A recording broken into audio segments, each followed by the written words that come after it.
Bonjour à toutes et à tous, bienvenue dans ce nouveau numéro en direct du Buzz TV de TV Magazine. Nous sommes partis pour une demi-heure de direct, comme chaque matin, avec vous, toutes vos questions et notre invité du jour, dont l'énergie est aussi décoiffante qu'un réacteur de Boeing 777. Pendant près de 20 ans, cet ancien steward a tutoyé les nuages avec une soute à bagages pleine de vannes. Mais depuis quelques années maintenant, ce n'est plus à 40 000 pieds, mais les pieds sur terre qu'il ravitaille le public à coups de blagues, les grosses têtes, son spectacle, la télévision ou encore le théâtre. Sa carrière a pris un envol si rapide qu'il a choisi d'écarter les cumulonimbus pour se frayer un chemin tout droit vers les étoiles. Bonjour Jean-Philippe Janssen. Bonjour. Bienvenue sur le plateau du Buzz TV. Merci pour cette présentation. Écoutez, on a essayé de sortir la plume pour vous mettre à l'aise. Alors comme ça, j'écarte les cumulonimbus. Écoutez, vous êtes assez fort pour ça. Ah oui, j'ai le souffle.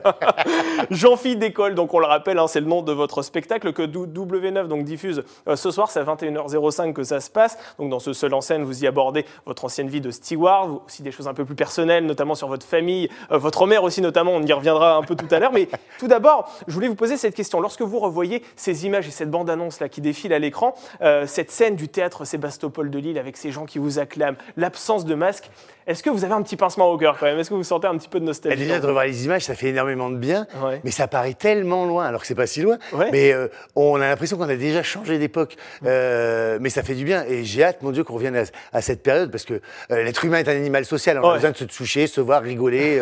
Voilà, c'est... Donc ça fait beaucoup de bien. Et puis déjà, ça m'a permis de me rappeler mon spectacle parce que je ne les ai tellement pas joué depuis longtemps. Ça fait longtemps que vous ne l'avez pas joué celui-là, effectivement. Mais monter sur scène, effectivement, ce lien avec le public, c'est votre métier. Comment vous faites pour combler ce manque aujourd'hui en tant qu'humoriste? L'énergie me manque, l'énergie du public, parce que c'est un retour, c'est une communication entre l'un et l'autre. Donc il faut rester présent. Et alors j'ai la chance d'être aux grosses têtes et d'y être assez présent pour continuer à avoir ce lien et puis et que les gens entendent ce qu'ils connaissent de moi. Mais j'ai hâte du rapport physique, si je peux dire, de toucher les gens. Ça, c'est. Bon, même si dans vos spectacles, on le rappelle, vous n'allez pas toucher les gens. Peut-être après, on ne sait pas. Mais en tout cas, pendant le spectacle, je suis allé vous voir. Vous ne m'avez pas touché personnellement. Vous n'avez pas vu. Je ne vous ai pas vu. Je rappelle que nous sommes en direct sur Figaro Live, sur la page Facebook de TV Magazine et sur lefigaro.fr. Vous pouvez poser toutes vos questions à Jean-Philippe Janssen. Quel regard portez-vous sur sa carrière singulière? Est-ce que vous êtes friand de ses sorties aux grosses têtes sur RTL? Est-ce qu'il vous emmène parfois au 7e ciel de l'humour? N'hésitez pas, vous pouvez lui poser toutes vos questions. Il y répond juste après les news médias de Sarah Lecoeuvre. Sarah. Rebonjour Damien, et Jean-Philippe, bonjour, bienvenue. Alors, Sarah, comme toujours, les audiences. On commence avec les audiences. Eh bien, c'est TF1 avec un homme d'honneur. Vous savez, c'est l'adaptation française de Your Honor avec Kate Merad. Eh bien, 4 millions de Français étaient au rendez-vous, ce qui représente 17,7% de part de marché. La une est loin devant la concurrence. France 2 est deuxième, tout de même avec Les Rivières pourpres. La fiction portée par Olivier Marchal a rassemblé 3 700 000 fidèles et 15,9% de part d'audience. M6 est en forme avec ce nouvel épisode de Mariés au premier regard hier soir. 2 900 000 curieux et 13,2% de part d'audience. Le programme est dans sa moyenne.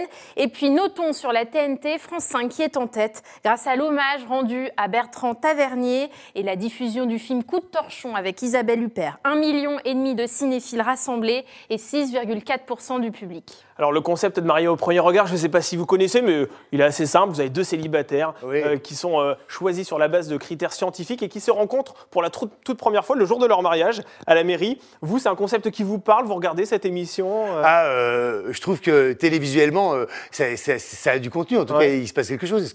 Est-ce que la science rejoint la vie et la morale? Mais sinon, je ne saurais pas me l'appliquer à moi-même. Et puis c'est quelque chose. Vous ne pourriez pas y participer à cette émission, par exemple? Vous ne voyez pas comme ça à votre maman? Bon, maman, l'amour, c'est quelque chose qui se construit, qui se travaille, qui se trouve pas sur des critères scientifiques pour moi. En tout cas, pas pour moi. Je suis trop spécial. Même la science s'est penchée dessus, je n'ai rien trouvé. Mais non, moi, il faut l'apprentissage. C'est tellement beau de passer des steps et des étapes, d'avoir les papillons dans l'estomac. Donc là, catapulter, dire tiens, c'est celui-là.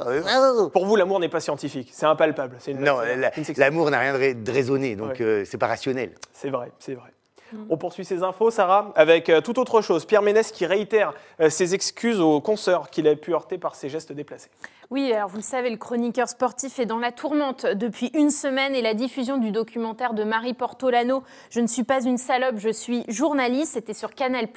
Alors la tourmente depuis que le site Les Jours a révélé cette séquence coupée au montage pour protéger le journaliste, celle où Marie Portolano interpelle Pierre Ménès sur ce jour où il lui a soulevé sa jupe. C'était juste avant un direct. Et bien une semaine après les révélations de l'affaire, l'intéressé qui est depuis la cible de messages haineux sur les réseaux sociaux, a fait un nouveau mea culpa en s'adressant à Marie Portolano, mais aussi à Isabelle Moreau et Francesca Antoniotti, qui ont également vu ressurgir des séquences humiliantes à leur égard. Alors, il dit sur Twitter « Je tenais à vous dire que je regrette sans aucune ambiguïté tous ces gestes du passé qui ne se justifiaient pas ».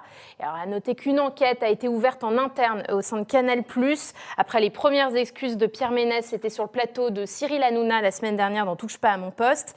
Alors, depuis ce week-end, on voit émerger des nouvelles voix pour soutenir Pierre Ménès, qui se dit au fond du trou. Dans une tribune publiée dans les colonnes du Monde, Nathalie Yanetta, la chroniqueuse de Téléfoot, a regretté que les discussions soient devenues le procès d'un seul homme. Autant dire une défaite sur toute la ligne, ajoute-t-elle. Alors c'est vrai, Jean-Philippe, on assiste depuis ces dernières années, ma feuille qui veut s'envoler, à une libération, vous savez, de la parole des femmes. Et c'est vrai que souvent ça se passe sur les réseaux sociaux. Vous pensez quoi à titre personnel de ce phénomène? C'est parce que c'est un vrai phénomène, justement, et je pense effectivement, Pierre Ménès, je pense qu'il est très sincère dans ce qu'il dit, et je pense qu'effectivement ça appartient au passé, que l'époque a changé, et qu'il y a des choses qui se faisaient il y a 20 ans, 25 ans, sans que personne trouve à y redire, et qui ne se font plus maintenant, parce que la société évolue, et puis les choses changent de place, et c'est quand même compliqué. C'est quand même compliqué, et je pense qu'il faut être irréprochable maintenant. Après, je le vois même au niveau de l'humour. Il y a des choses qu'on ne peut plus dire, que je ne m'autorise plus à dire, alors que mon intention n'a pas changé, elle est toujours bonne, mais simplement parce que on manque aussi de second degré. Maintenant, tout est... Et il faut du second degré. Vous êtes obligé de vous censurer un petit peu, c'est ça, dans vos spectacles? En tout cas, vous tournez votre langue 7 fois dans votre bouche avant de parler? Je refuse de le faire. Je refuse de le faire parce qu'en plus, j'ai pas un humour méchant, je suis pas satirique, je me moque surtout de moi, de ma famille. Donc, mais c'est vrai qu'on est obligé de prendre en compte des nouveaux paramètres qui sont assez troublants. Et on se dit non, mais il faut juste du second degré. Je le vois même aux grosses têtes, il faut du second degré. C'est encore un espace de liberté où on peut dire ce qu'on veut parce qu'on se moque surtout de nous.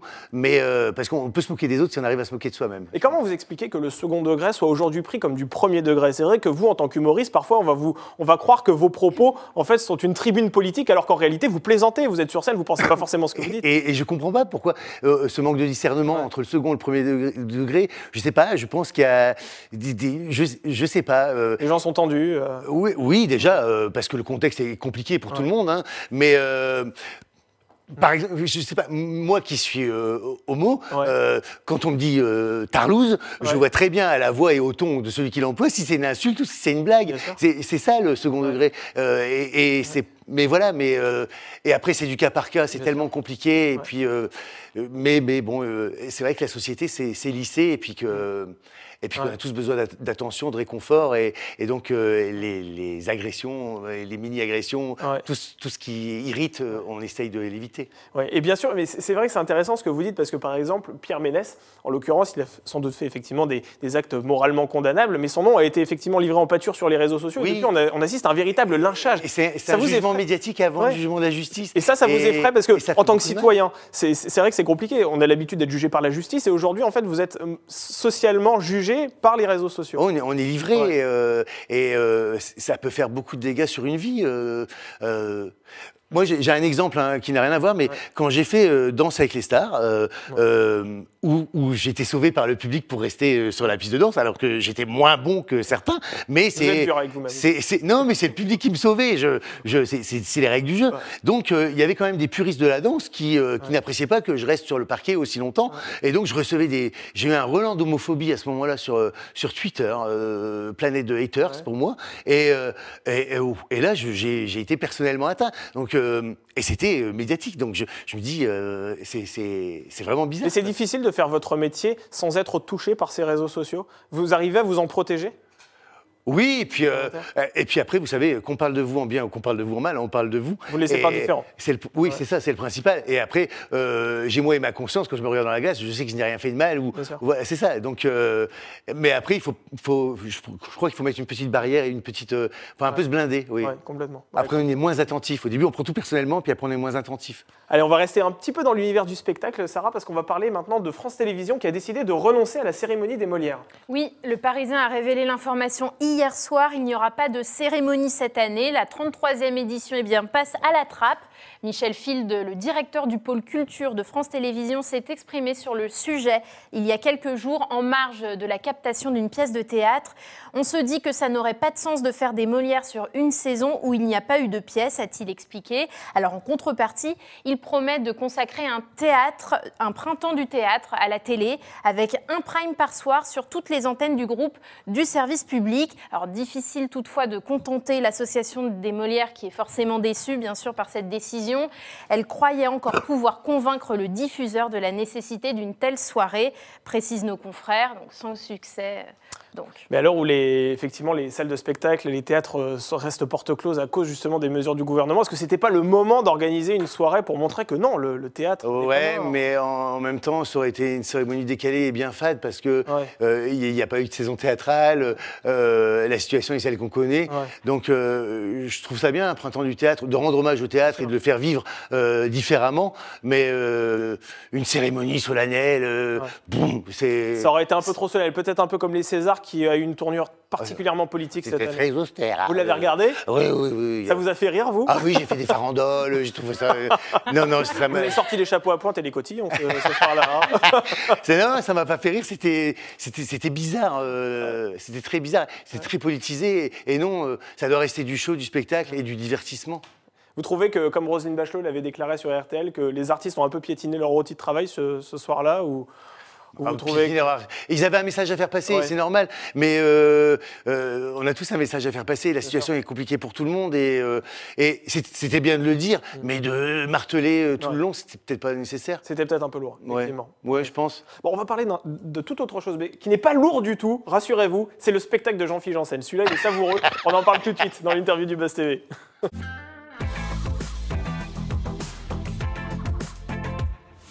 Alors Jean-Philippe, on sort du champ, vous êtes face à nous dans la lumière, W9 dégaine en première partie de soirée, votre spectacle donc intitulé, on le rappelle, Jean-Philippe d'école. Vous y racontez donc votre passé de steward, les escales que vous avez vécues, votre arrivée dans le monde du show business, mais aussi des aspects beaucoup plus intimes de votre vie, comme votre coming out par exemple. Alors est-ce que ce spectacle, c'est un peu une autobiographie de votre personne à vous ? Ah, complètement. Complètement. Je me moque de moi, de ma famille, avec ma mère en filigrane tout le long du spectacle parce que c'est ma muse. Et c'est elle qui m'a appris l'autodérision. Ma mère a toujours eu des problèmes de poids, elle s'est toujours moquée d'elle-même avant que les autres le fassent et elle m'a transmis ça.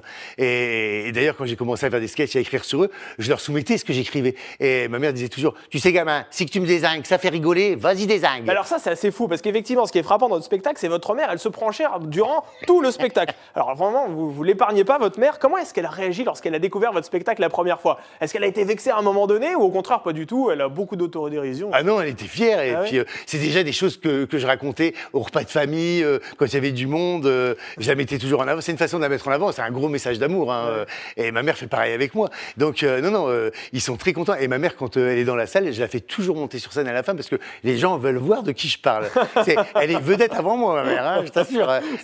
Vous pourriez faire un duo avec votre mère finalement. Ah mais j'espère bien. Parce que ma mère avait fait du théâtre quand elle était au village, à la salle des fêtes, et j'adorais aller la voir. Alors, elle avait toujours des rôles de bonne sœur ou de femmes un peu fortes, ou de femmes qui avaient... Donc, j'espère qu'un jour, je pourrai faire un sketch avec elle. Et dans quelle mesure les anecdotes que vous partagez sur scène correspondent-elles à la réalité ? Est-ce qu'il y a une partie fictive ou bien tout ce que vous dites, c'est forcément un petit peu caricaturé, mais c'est la vérité ? Ah non, tout puise son fond dans la vérité. Après, j'extrapole, je formule, mais tout ce que je dis, tout ce qui s'est passé. Moi, j'ai un principe de vie, c'est l'aventure est au coin de la rue. Et donc, des fois, ça m'amène dans des situations complètement ubuesques, mais des fois, ça m'amène à vivre des situations fantastiques. Et ma vie est rigolote. Donc, je la raconte parce que j'ai un peu d'audace, j'ai pas peur. Je me suis retrouvé des fois dans des situations, mon Dieu, à l'autre bout du monde, parce que j'étais steward. Et donc, des fois, je me suis retrouvé dans une favela à Rio en me disant, mon Dieu, je ne reviendrai. En Thaïlande aussi, je crois qu'il était question de club échangiste, c'est exactement, ça ? Oui. moi, j'ai l'esprit qui dit oui, je vais essayer plein de choses, mais des fois, je fais. D'ailleurs, vous avez dû la garder contre vents et marées, cette séquence-là, en Thaïlande, parce que je me souviens de votre passage dans On n'est pas couché avec Christine Angot, qui a littéralement pleuré devant cette séquence. Je me souviens très bien de ses paroles. Au final, vous avez décidé de la garder, et puis ça fait bien rire les spectateurs. Oui, parce que j'y voyais rien ni de pervers, ni de déplacé. Je raconte ce qui s'est passé, et c'est plus l'histoire d'un gamin qui se retrouve piégé dans une situation qu'il n'a pas demandé, en disant bon Dieu, je maîtrise pas, et elle l'a pas compris comme ça. Il en faut pour tout le monde, mais je la trouvais un peu extrême. Dire que cette séquence l'avait fait pleurer, c'était un peu bizarre. Donc et puis du coup ça a attisé l'esprit de curiosité des gens qui sont venus voir de quoi elle parlait et qui m'ont dit non, il n'y avait pas de matière à fouetter un chat non plus. Et puis finalement, on s'en rend même pas compte parce que ça fait rire tout le monde en fait. C'est dans la veine du spectacle. C'est sûr que sorti de son contexte peut-être, mais c'est dans la veine du spectacle. En tout cas, personne n'a jamais rien trouvé à redire sur. J'ai pas eu tellement d'attaques virulentes là-dessus. C'était pas. Et puis ça n'incriminait personne en plus. Alors justement, juste avant de passer à la question des internautes, parce que je vois que les premières réactions sont arrivées, c'est vrai que vous allez passer à la télévision. Et on sait que la scène est un formidable espace de liberté, la télévision beaucoup moins. Est-ce qu'il y a des scènes qui vont être coupées, comme celle du sauna par exemple, pour éviter, on en parlait tout à l'heure, que les réseaux sociaux se déchaînent et que vous vous preniez des saillies de tous les militants possibles et inimaginables? J'ai même pas pensé à ça, tellement je pense pas que je dis du mal, que j'attaque qui que ce soit dans le spectacle, puisque je dis, je me moque surtout de moi. Donc, non. Alors, peut-être qu'il y a des gens qui trouveront toujours des gens qui trouveront à redire. Mais il sera publié en l'état, votre spectacle. Il n'y a aucune coupe, il n'y a pas de sketch qui vont. Pas que je sache. Dites-vous que le spectacle, son but premier, et vraiment, c'est pas du tout de froisser la susceptibilité des gens, c'est juste de faire rire et donner des petites bulles de bonheur en ce moment. Moi, c'est ce que je veux faire. Il faut aimer les gens pour faire ce métier, comme il fallait aimer les gens pour être steward. Vous le savez, Jean-Philippe, ce qui vous sauve quand vous êtes sur scène, c'est que les gens ont le portable éteint, ils vous regardent et puis ils sortent du spectacle, ils ont passé un bon moment. Lorsqu'ils sont devant la télévision, ils ont Twitter qui est ouvert et ils peuvent commenter, voire monter vos vidéos et puis ensuite vous dézinguer sur les réseaux sociaux. Vous en êtes conscient de ça? Peut-être, mais j'espère qu'ils ont l'esprit de discernement et leur propre jugement. Que dire à ce moment-là, on ne fait plus rien. Un artiste, c'est... je sais pas. En plus, j'ai pas de prise de position politique. Je suis pas satirique. Je suis pas militant de ci ou militant de ça. Donc, franchement... Non, en plus, je raconte, par exemple, dans l'avion où je caricature certaines catégories de passagers. C'est vraiment des passagers à un instant T dans l'avion. C'est pas la généralité. Quand je parle des Chinois, machin, c'est ces Chinois dans l'avion à ce moment-là qui voyagent avec moi. Vous généralisez pas. Voilà, je vous assure, c'est vraiment bon enfant. Ne cherchez pas aucune signification politique à ce spectacle. Il n'y en a pas. C'est du second degré. Ça s'appelle le second degré. Sarah, on retourne du côté des internautes. Oui, nous sommes en direct sur la page Facebook de TV Magazine et je vais prendre cette question de Dominique. Est-ce que vous exagérez votre accent ch'ti? Alors, je peux le moduler. Alors après, il y a toujours une pointe. On voit bien que je ne viens pas du Sud. Ça, mais quand j'étais rentré dans la compagnie aérienne pour laquelle j'ai officié pendant plus de 20 ans, on m'avait demandé de le gommer parce que ça faisait pas très chic français à l'étranger. C'était pas. Alors je dis bonjour et très vite je me suis aperçu que maintenant les gens ils sont en quête d'authenticité. On a besoin de choses un peu terroir, un peu. Et je me suis rendu compte qu'en parlant comme ça, déjà ça donnait un accent comique à tout ce que je disais. Ça faisait passer les choses plus facilement, ça faisait sourire les gens et ils préféraient que je leur annonce qu'on avait perdu leur valise en parlant comme ça en disant oui, mettons tout en œuvre pour la retrouver. Non et je vais aller plus loin dans la question de Véronique. Est-ce que vous avez souffert de glottophobie pour ces dernières années? La glottophobie qui est l'intolérance, quelque part, à l'accent en général. Non, j'ai pas souffert de ça. Non. Ou alors c'était des gens fermés, mais non, on me prend pour mon global et d'ailleurs aux grosses têtes ou à la radio. Et c'est vrai que très vite l'accent revient quand je veux faire passer un message ou que je veux être rigolo parce que il y a des choses que je dis qui seraient beaucoup moins marrantes si j'avais pas cet accent. Mais et puis je le revendique en vieillissant en fait. Quand j'étais gamin, à 20 ans, j'ai voulu partir du Nord, partir à Montpellier pour éviter la grisaille. Et en vieillissant, on se rapproche de ses racines. J'ai besoin de retourner dans le Nord, j'ai besoin de toucher la terre du Nord, j'ai besoin d'embrasser ma mère. Donc cet accent, c'est une carte postale pour moi. Ouais. Alors vous avez travaillé, vous l'avez rappelé, pendant une vingtaine d'années en tant que steward. À l'heure où de nombreux Français veulent se reconvertir, racontez-nous votre reconversion. Comment ça s'est passé? Comment vous êtes passé d'un avion à la scène? Ah, mais c'est c'est un peu l'aventure est au coin de la rue. Voilà, c'est un peu des hasards parce que j'aimais faire rire les gens, j'aimais faire rire les gens dans l'avion parce que j'avais un public dans l'avion. En plus, c'était bien, ils pouvaient pas sortir, donc ils étaient obligés de m'écouter. Donc je m'essayais à des blagues. Et c'est mes collègues, stewards et hôtesses, qui disaient quand même, Jean-Philippe, tu sais faire rire, tu sais capter l'attention, parce que même en escale, quand il y avait 15 équipages, les gens se rassemblent autour de moi et je racontais les anecdotes qu'on avait vécues sur le vol. Donc, et tout le monde disait, mais écris, t'as un don. Je n'étais pas sûr que ce que je racontais spécifiquement dans l'avion aux gens pouvait intéresser les gens. Et c'est une copine hôtesse de l'air qui m'a inscrite à un concours d'humoriste qui s'appelle Printemps du Rire à Toulouse. Et elle m'a dit, maintenant t'as plus le choix, t'y vas. Et j'y suis allé avec mon premier sketch de 10 minutes. Et on était 900 candidats au départ et j'ai fini finaliste. Je n'ai pas gagné, mais j'ai fini finaliste et je me suis dit, tiens, ça intéresse ce que je dis. Et là, j'ai commencé à écrire et à m'autoproduire. Et c'est un hobby qui a pris de plus en plus de place jusqu'à prendre une disponibilité chez Air France pour m'y adonner à la période où c'était le moins évident à faire, c'est-à-dire les attentats à Paris, les salles de spectacle étaient vides. Il y a toujours un truc, de toute façon. Et je me suis dit, mon Dieu, des fois, j'avais 5 personnes dans la salle. J'ai fait des avions avec 4 personnes dans la salle. Je jouais pour 4 personnes. Mais je jouais. J'étais content de jouer. Dont votre mère ou pas? Dites-nous. Ah oui, dont ma mère. Mais j'avais des doutes. Des fois, j'étais sûr que tu veux faire ça quand même. Parce que saltimbanque, c'est compliqué. Mes parents se faisaient du souci aussi parce que j'avais une bonne ancienneté dans une grande compagnie aérienne. Je gagnais ma vie. Vous aviez une stabilité professionnelle alors que quand vous êtes humoriste et que vous débutez, forcément, c'est un peu plus compliqué. Ah bah oui, et puis il faut tout payer. La location du théâtre, on s'autoproduit, ça coûte cher. Hein. Moi, pendant 2 ans, ça a été la banque, mon réveil matin. Hein. Monsieur Janssen, votre compte est débiteur. Oui, bah, je vais le rebuter.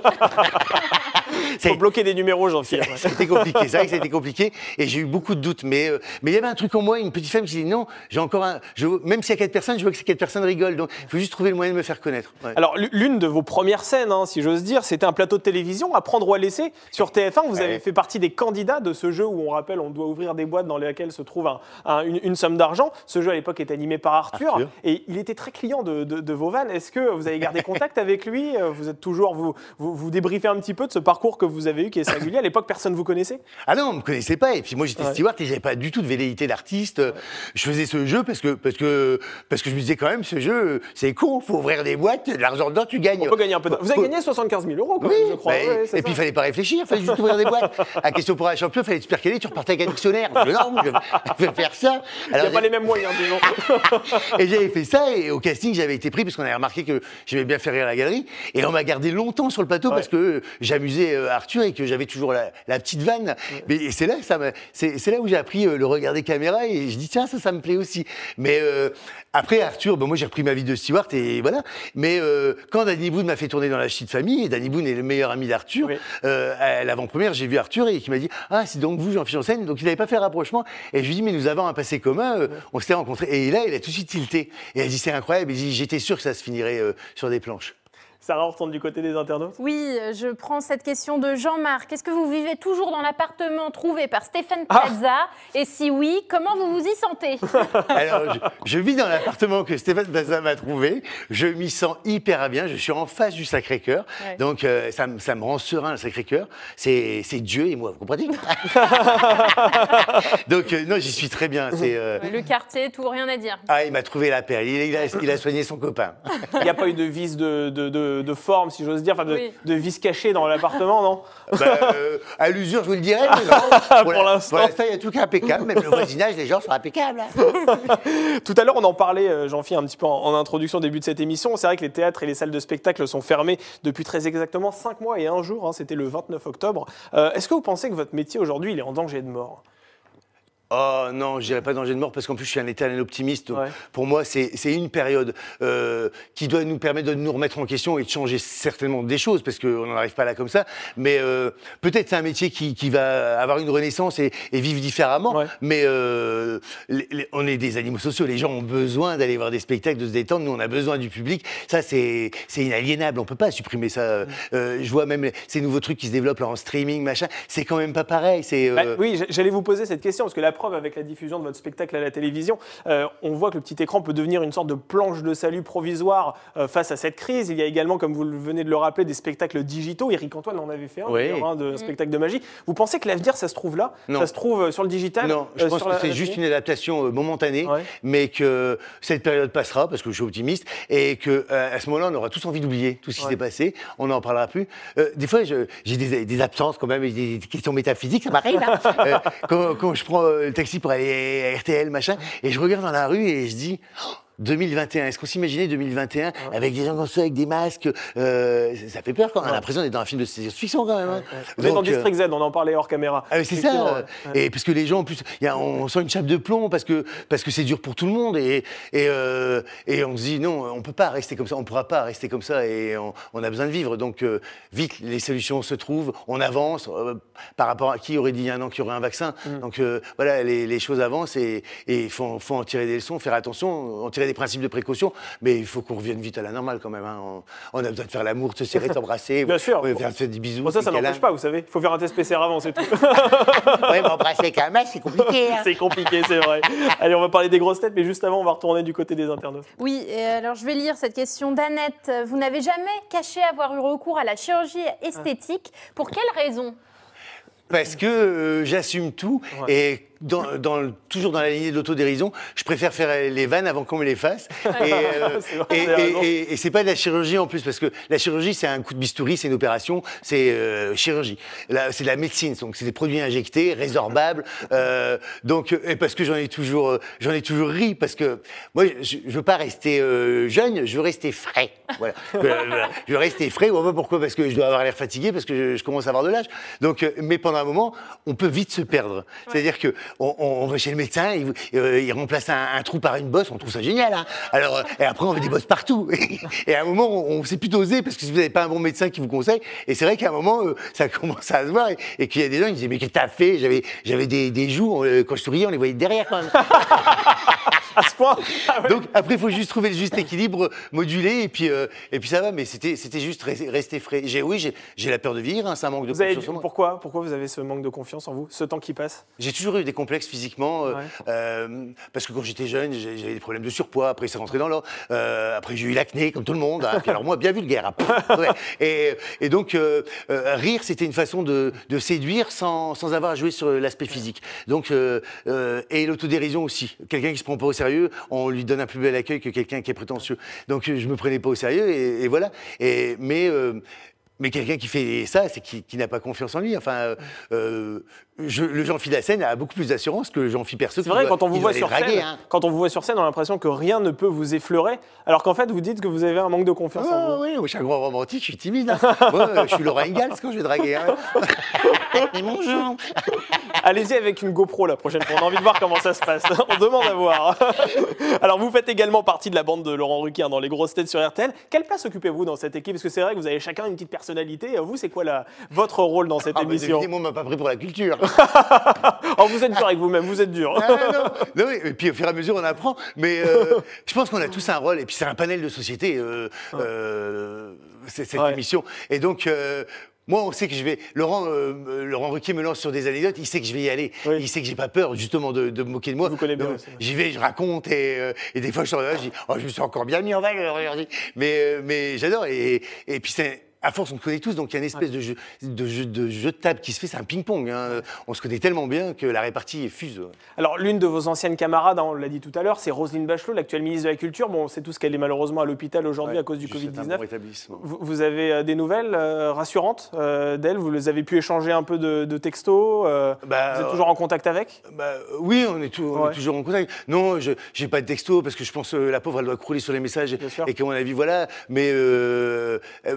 ça suit son cours, elle est dans de très bonnes mains et puis on lui souhaite un prompt rétablissement. Exactement, on lui souhaite vraiment de se rétablir très vite. Dernière question, Jean-Phi, votre spectacle s'appelle Jean-Phi d'école. Je sais que vous êtes en train de plancher sur un deuxième one-man show. Est-ce que ce sera Jean-Phi est en vitesse de croisière ou Jean-Phi prend son envol ou Jean-Phi atterrit? Que ce sera quoi? Mais comme le premier, je raconte ma vie. En fait, et moi je raconte ce qui m'arrive et je m'inspire de ce que je vis. Donc le deuxième, il y a encore une petite partie de l'avion parce que mon Dieu, il y a moult anecdotes que je n'ai pas encore racontées et il s'en passe. Et puis mon arrivée dans le showbiz, parce que le ch'ti n'était pas attendu dans les avions, et il n'était pas attendu non plus dans le showbiz. Et ma mère non plus. J'ai même une séquence où je raconte la première rencontre de ma mère avec Michel Drucker.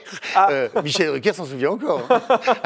Plus que votre mère se souvient de Michel Drucker. Ma mère, c'est comme si elle était à la télé, hein, mais Michel Drucker, il se souvient de la conversation. On a hâte de découvrir cette anecdote. On termine avec notre dernière rubrique, le sucré salé.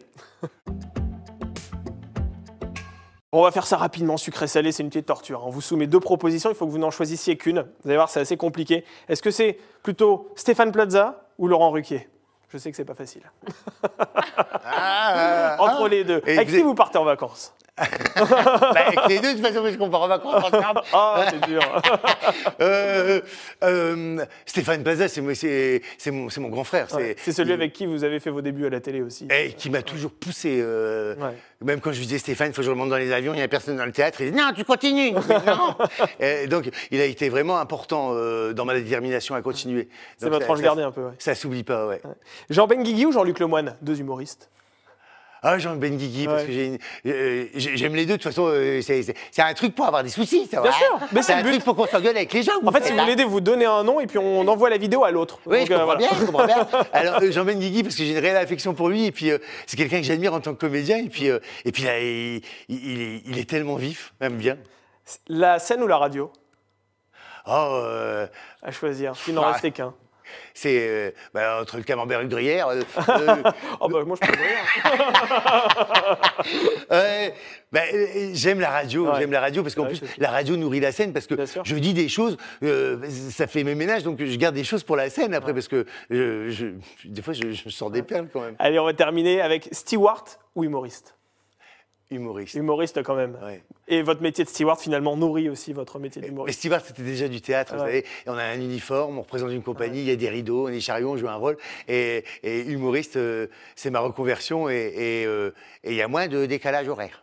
C'est vrai, c'est plus confortable effectivement, même s'il faut se coucher tard parfois, il faut le reconnaître. Ah oui, ça c'est vrai. Merci Jean-Philippe Janssen d'avoir accepté notre invitation. Merci Je rappelle que W9 diffuse votre spectacle Jean-Philippe d'école, c'est ce soir à 21h05, donc sur W9, on le rappelle. Merci Sarah d'avoir fait l'interface entre ces internautes et ce plateau. Et puis on se retrouve demain pour un nouveau Buzz TV avec un animateur qui officie sur RMC Découverte aux commandes de l'une des émissions les plus regardées de la chaîne. Il s'agit de Top Gear France. Demain, nous recevrons sur ce plateau Philippe Lelouch, à qui nous parlerons également sans doute un peu du métier d'acteur, puisqu'il est également sur scène.